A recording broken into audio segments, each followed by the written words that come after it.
आपके घर में ऐसा टूल चेयर तो जरूर होगा। आपने कभी सोचा है इस टूल चेयर में जो बीच में छेद होता है ये किस लिए होता है, इसका क्या पर्पस है? क्या सिर्फ इसका डिजाइन ही पर्पस है, सिर्फ डिजाइन के लिए होता है? जी नहीं, इसके 3 कारण है। पहला कारण, जब आप बहुत सारे टूल्स या चेयर को एक के ऊपर एक रखोगे तो अगर ये छेद नहीं होगा तो वो आपस में चिपक जाएंगे, वैक्यूम बन जाएगा, तो ये छेद होने से वो चिपकने से बच जाता है। दूसरी बात, जब कोई ओवरवेट इंसान इस पे बैठेगा तो छेद होने से वो आराम से अपने आप को झुका सकता है, वो प्लास्टिक, उस पे वेट डिस्ट्रीब्यूट हो सकता है, फ्लेक्सिबल बन जाता है बीच में छेद होने से। अगर एक टूल लो जिसमें कि बीच में छेद है और एक दूसरा टूल जिसमें कि बीच में छेद नहीं है, तो जिसमें छेद नहीं है पूरा प्लास्टिक से कवर्ड है, उस पे अगर कोई ओवरवेट इंसान बैठ गया तो वो टूट जाए, उसके ज्यादा चांसेस है एज कंपेयर टू द छेद वाला टूल। और तीसरी कारण बताने के पहले ये फोटो देखो, ये मल्टीपल छेद वाला चेयर ऐसा होता है स्टेडियम में और बहुत जगहों पर, इनफैक्ट घर के वैसे चेयर्स आते हैं जिसमें इतने सारे छेद होते हैं। तो बात यह है कि सबसे मेन कारण, तीसरा कारण जो है वो है कंपनीज का प्रॉफिट। देखो, आपको लग रहा होगा इससे प्रॉफिट क्या बनेगा। एक चेयर से अगर चेयर का डिजाइन में एक छेद हो तो उतना सा प्लास्टिक कंपनी के पास बच जाएगा डिजाइन के नाम पे, लेकिन कंपनीज करोड़ों के प्रोडक्ट्स बनाती है डेली बेसिस पे। ये फास्ट कंज्यूमर प्रोडक्ट्स है, ये टूल वगैरह, ये डेली में अरबों के हिसाब से बिकती है, कंपनीज में लाखों के हिसाब से प्रोड्यूस होती है। तो वो प्रोड्यूस होने पे इतना इतना जो बचता है उससे हजारों एक्स्ट्रा चेयर्स बन जाएंगे अगर आप सही से कैलकुलेट करो तो यही कारण है इसका कि इतने सारे छेद कोई चेयर में कंपनीज दे देती है अपने प्रॉफिट को बढ़ाने के लिए। और आपके घर के नॉर्मल चेयर या फिर स्टूल में ये छेद होने से जो पहले वाले 2 फायदे मैंने बताया वो तो है ही, और लास्ट में ये कंपनी का प्रॉफिट इसका सबसे मेन फायदा है। Let's explore the next fact. क्या आपने कभी हेलीकॉप्टर को ट्रांसपोर्ट होते हुए देखा है? क्या है कि हेलीकॉप्टर जब शिप से ट्रांसपोर्ट होते हैं, फैक्ट्री से बन के आते हैं या फिर विदेश से बन के आते हैं, जैसे कि आपने सुना होगा कि इंडिया ने इतने सारे हेलीकॉप्टर्स को खरीदा दूसरे देश से, तो वो कैसे आता है? वो असल में सी रूट के थ्रू आता है, समुद्र के थ्रू आता है, ऐसे रैप करके। ये रैप इसलिए होता है ना क्योंकि जो चॉपर का ऊपर वाला घूमने वाला पार्ट होता है जो रोटेट करता है, उसमें अगर सी वाटर लग जाए, नमक वाला पानी, तो वो खराब हो सकता है। अगर हेलीकॉप्टर के बॉडी पर जंग लगे या कुछ भी हो, उससे ज्यादा फर्क नहीं पड़ता, वो बॉडी है, लेकिन ऊपर वाले जो रोटेटिंग पार्ट है वो बहुत ही ज्यादा इंपॉर्टेंट है हेलीकॉप्टर के अस्तित्व के लिए, और इसलिए इसको ऐसे ढक के ट्रांसपोर्ट किया जाता है। और सबसे मेन बात, समुद्र का खारा पानी इस पे नहीं गिरना चाहिए किसी भी हालत में। Let's explore the next fact. National geographic का ये आर्टिकल देखो, इसमें गोल्डीलॉक्स जोन के प्लैनेट्स के बारे में बताया गया है और ये बताया गया है कि 1000 से भी ज्यादा कंफर्म्ड ऐसे प्लैनेट्स वैज्ञानिकों को मिले हैं जो कि गोल्डीलॉक्स जोन में है। सूर्य जो हमारा सौर मंडल, एक सूर्य है, प्लैनेट चारों तरफ घूम रहे हैं, ऐसे कई सौर मंडल है। सूर्य के ज्यादा सामने होगा तो लाइफ पॉसिबल नहीं हो पाएगा, ज्यादा दूर होगा तो लाइफ पॉसिबल नहीं हो पाएगा क्योंकि ठंडा है। अर्थ जिस जगह पर है वहां ना ज्यादा ठंडा है ना गर्मी है, वो गोल्डीलॉक्स जोन पर है। तो ये जो गोल्डीलॉक्स जोन है, इस जगह पर कितने प्लैनेट्स होंगे अपने अपने रेस्पेक्टिव तारे होके वहां, तो हमारे सोलर सिस्टम से हजारों लाइट ईयर दूर कोई और सोलर सिस्टम, उसमें अगर एकदम सही जगह पर प्लैनेट हो धरती की ही तरह तो उसमें लाइफ पॉसिबल है। और वैज्ञानिक जो रिसर्च से पता किए हैं, 1100 से ज्यादा प्लैनेट्स हैं जो कि गोल्डीलॉक्स जोन में एक्चुअली में हैं, कंफर्म्ड, ठप्पा।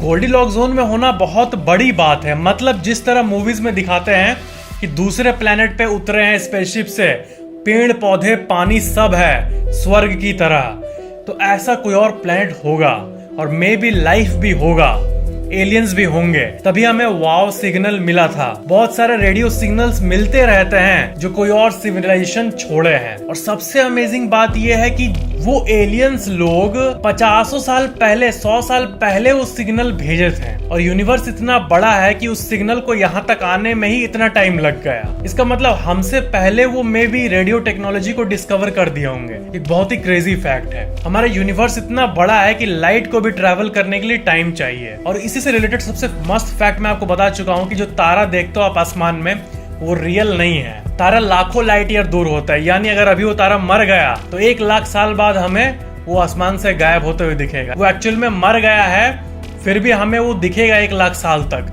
क्योंकि लाइट को पहुंचने में यहाँ तक 1 लाख साल लग रहे हैं। तो अगर एलियंस होंगे और वो सिग्नल भेजेंगे भी तो बहुत देर बाद हमें आके मिलेगा वो। Let's explore the next fact. एक बहुत ही इंटरेस्टिंग थ्योरी है मार्स प्लैनेट के बारे में। ऐसा माना जाता है कि मार्स जिस जगह पर है मे बी वहां पर पहले जीवन होगा।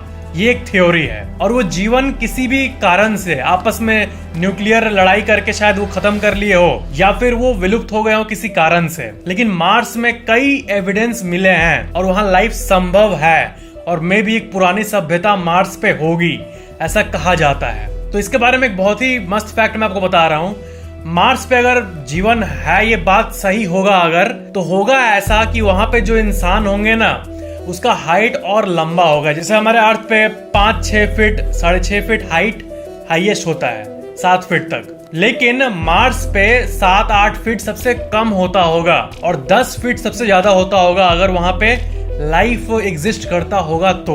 माइटी मार्शियंस एग्जिस्ट करते होंगे। एक एस्ट्रोनॉमर थे विलियम हर्शेल, ये 1870s में ये कंक्लूड किए थे कि वहां के लोग 9-10 से 11 फीट के एवरेजली होते होंगे। क्योंकि इसका कारण आपको लॉजिकली बताऊं, इसका कारण लॉजिकली ये है कि मार्स पे ग्रेविटी कम है धरती के मुकाबले और ग्रेविटी हाइट को इफेक्ट करती है। तो इन एस्ट्रोनॉमर के हिसाब से ग्रेविटी कम है तो हाइट लंबा होगा और ग्रेविटी क्योंकि मॉलिक्यूल्स को पुश करती है अपने तरफ, इसलिए धरती के लोगों का हाइट 5-6 फीट होता है एवरेजली। तो ग्रेविटी भी एक्चुअली में हाइट को इफेक्ट करती है। Let's explore the next fact. क्या आपको पता है कि इंडिया का first 3D printed office Bangalore में बना है। 3D प्रिंटेड यानी इसको बनाने के लिए वर्कर्स नहीं है, ईंट पे ईंट नहीं रखना पड़ रहा है, ये 3D प्रिंट होके बन रहा है। अब फ्यूचर यही है, पता है, अब 3D प्रिंटिंग से ही सारे बिल्डिंग्स बनेंगे आने वाले वक्त में। और पोर्टेबल घर,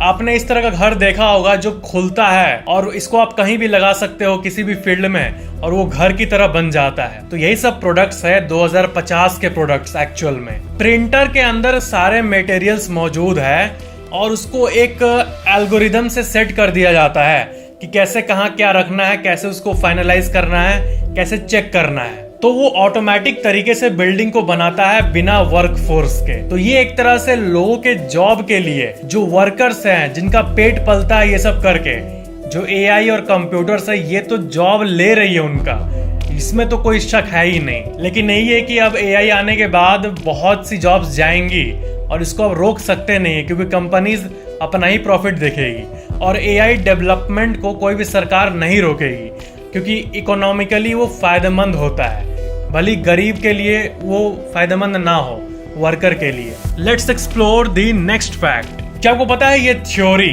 कि अगर किसी भी तरह सूरज का फ्यूल खत्म हो गया और वो अपने आप में कोलैप्स कर गया, एक तरह से वो विलुप्त हो जाएगा, सूरज नहीं रहेगा। तो ऐसा हो गया, सूरज गायब हो गया तो धरती जो है ये कितने वक्त में बर्फ में बदल जाएगा। तो जो धरती है वो एक्चुअली में कुछ हफ्तों में ही यहाँ का टेम्परेचर -200 डिग्री सेल्सियस हो जाएगा कुछ हफ्तों में। और कंप्यूटर सिमुलेशन का डेटा मैं आपको बता रहा हूँ। और 1 साल के अंदर जो समुद्र का जो मोटा लेयर पानी का है, समुद्र जो है वो बहुत किलोमीटर्स डाउन तक होता है पानी, तो पूरे समुद्र को जमने में, बर्फ स्टिल बनने में करीब 1 साल लगेगा। अगर सूरज हट गया तो, सूरज अगर किस तरह गायब हो गया तो 1 साल में सारे समुद्र बर्फ में बदल जाएंगे और कोई भी जीव -200 डिग्री सेल्सियस पे नहीं जी पाएगा। और एक चीज है कि सूरज अगर यहाँ है, धरती यहाँ है, तो धरती चारों तरफ चक्कर लगाती है सूरज का और सूरज का जो ग्रेविटी है वो धरती को इंटैक्ट रखा हुआ है। लेकिन अगर सूरज ना रहे तो ये घूम रहा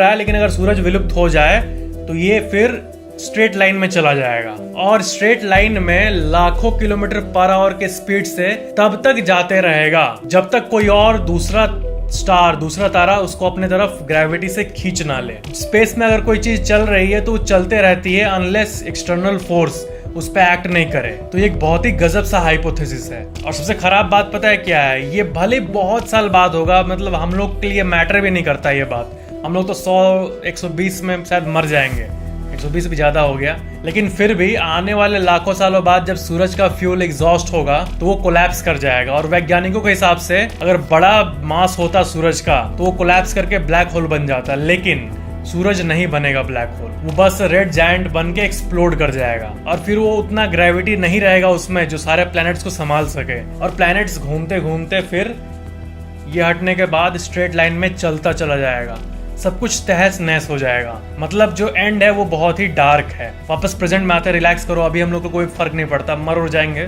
100 साल बाद, लेकिन ये होना है, ये तो तय है, कभी ना कभी ये होना है, इसको कोई रोक नहीं सकता है। कोई भी टेक्नोलॉजी सूरज के ब्लास्ट को रोक नहीं सकती है। और ये एस्टिमेट किया गया है कि जब सूरज बड़ा हो रहा होगा साइज में, तब उसका जो ताप है वो इतना होगा कि बिल्डिंग्स 1 सेकंड में गलने लगेंगे, सब कुछ गल जाएगा। तब इंसान अगर अंडरग्राउंड टेक्नोलॉजी निकाल ले तब शायद कुछ हो सकता है, लेकिन फिर भी लाइफ नहीं बच पाएगी, चाहे लाख कोशिश कर ले कोई। Let's explore the next fact. मान लो आप कोई फोटो खींच रहे हो और फोटो खींचने के बाद आपको नहीं पता कि फोटो में ऐसा भी कुछ हुआ है। फोटो में क्या हुआ है? फोटो में कुछ स्पेशल कैप्चर हो गया है और वो बहुत ही खतरनाक है। ऐसा हुआ, एक अजीब सी घटना आपको लग रही होगी सुनने में, क्या हुआ सुनो। जॉन गिल्पिन नाम का एक फोटोग्राफर अपना नॉर्मल फोटो खींच रहा था। एयरपोर्ट में वो मौजूद था और उसको लगा कि अच्छा जगह है अच्छे फोटोज के लिए, तो वो शूट करने लगा। एयरपोर्ट के पास वाले इलाके में जाके प्लेन्स का फोटो लेने लगा। वो फोटो खींचकर चला गया। 1 हफ्ते तक कंप्यूटर में पड़ा रहा। फिर उसको खबर आई, न्यूज आया कि ऐसा कुछ हुआ है कि एक लड़का प्लेन के जो टायर होता है उस पे खड़ा होके घूमना चाह रहा था और वो गिर के मर गया। उसने लगा अच्छा हुआ होगा ऐसा कुछ। उसने अपना जो फोटोज था उसको कंप्यूटर में कॉपी किया, फोटो ओपन किया। उसको यकीन नहीं हुआ कि उसने फोटो में उसी लाइव घटना को कैप्चर किया हुआ है। ये जो फोटो आप अपने स्क्रीन पर देख रहे हो, इसी फोटो की बात हो रही है। और ये जो गिर रहा है लड़का, इसका नाम है केट स्पेसफोर्ड। ये एक 14 साल का ऑस्ट्रेलियन लड़का है जो कि दुनिया घूमना चाहता था। उसके पास पैसे नहीं थे तो वो पता नहीं कैसे सिक्योरिटी चेक को पास करके टायर के ऊपर बैठ गया और वो घूमना चाह रहा था। लेकिन ऊपर जाने के बाद विंड का इंटेंसिटी इतना होता है कि कोई पकड़ के रह ही नहीं सकता, इम्पॉसिबल। हाथ उखड़ जाएगा, इतना प्रेशर होता है और ठंड होता है। तो हुआ ये कि टेक ऑफ के टाइम ही एक गिरा था और जब फोटो खींच रहा था तो उसको रियलाइज नहीं हुआ कि ऐसा कुछ हुआ। तो ये एक्चुअल में रियल फोटो है, उसके मौत के 1 सेकंड पहले का फोटो, कैसे गिर रहा है। बहुत ही अजीब बात है ये। Let's explore the next fact. ये जो है ये दुनिया का सबसे रेयरेस्ट डॉग में से एक है। इस प्रजाति का नाम टाइटस है, टाइटस प्रजाति। कुछ ही 100-200 डॉग्स मौजूद है ऐसे प्रजाति के और ये बहुत ही ज्यादा खूंखार होते हैं। देखने में लग रहा है कि लियोपार्ड है, लेकिन ये असल में कुत्ता है, टाइटस नाम का प्रजाति। Let's explore the next fact. अंतरिक्ष में जो स्पेस स्टेशन में जो एस्ट्रोनॉट्स रहते हैं, 6-7 महीना 8 महीना काटते हैं जो ये स्पेस में, वहां पर कपड़े धोने का कोई सुविधा नहीं होता है। तो बात ये है कि एक कंपनी ने पहली बार डिटर्जेंट भेजा जो कि स्पेस में काम करेगा, वहां के वॉशिंग मशीन में, और ये भेजा गया था टाइड कंपनी की तरफ से। ये ऐड नहीं है, स्पॉन्सर नहीं है रे, स्पॉन्सर नहीं है, लेकिन ऐड तो हो गया देखा जाए तो। क्या कर सकते हैं, उसने ऐसा काम ही किया है। टाइड कंपनी ने पहला वर्ल्ड का स्पेस डिटर्जेंट बनाया है और स्पेस में स्टेन रिमूव करना, कपड़ा धोना, इसको पहली बार इसी कंपनी ने अचीव किया है। डीप स्पेस ट्रैवल का जो कॉन्सेप्ट है उसमें ये सब चीजें बहुत हद तक यूज होगी। क्या है डीप स्पेस ट्रैवल? मान लो कि हम लोग भविष्य में इतना फ्यूल हो गया हमारे पास किसी भी तरह, न्यूक्लियर पावर या फिर किसी भी ऐसी टेक्निक के जरिए, अगर हम चाहें कि हम सोलर सिस्टम के बियॉन्ड चले जाएं, तो उसके लिए स्पेसशिप में ही करीब 80 साल 90 साल का खाना होना होगा, उतना का फ्यूल होना होगा, बहुत कुछ मैनेज करना होगा कपड़े धोने के लिए।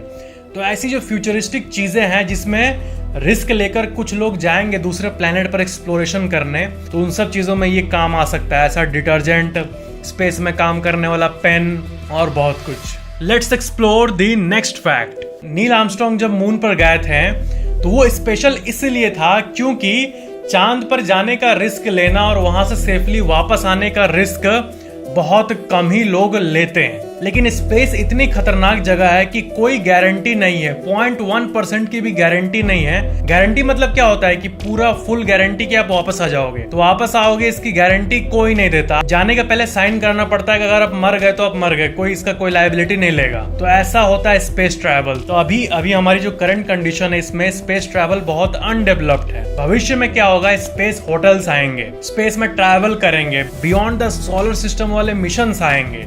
अब यही चीजें आने वाली है भविष्य में। Let's explore the next fact. क्या आपको पता है डीकॉम्पोजिशन टाइम के बारे में एक अमेजिंग सा फैक्ट? अगर आप केले के छिलके को मट्टी पर फेंक दोगे तो कुछ हफ्ते कुछ महीने में पूरी तरह से गायब हो जाएगा, मट्टी बन जाएगा, आपको पता भी नहीं चलेगा, यानी डीकॉम्पोज हो जाएगा। लेकिन वही अगर प्लास्टिक का बोतल अगर आप फेंक दो और फिर आप गायब हो जाओ, चले जाओ, और आप जब बूढ़े हो जाओगे 80-90 साल के, तब वापस आओ तो आप क्या देखोगे पता है? वो प्लास्टिक का बोतल वो सही का वैसे ही है, क्योंकि उसको डिकम्पोज होने में करीब 400 से 500 साल लगते हैं। तो ये डिकम्पोजिशन टाइम होता है प्लास्टिक का। और वही अगर आप ग्लास के बोतल को फेंकोगे, एक कांच का बोतल, तो आप अगर 9 लाख साल बाद आओगे तब भी वैसे का वैसे ही रहेगा, क्योंकि उसको डिकम्पोज होने में ऑलमोस्ट 1 मिलियन यानी 10 लाख साल लग जाते हैं। Let's explore the next fact. क्या आपको पता है कि नीदरलैंड्स जो कंट्री है ये बहुत ही रिस्की जगह पर है, मतलब ये समुद्र लेवल जो है, समुद्र का लेवल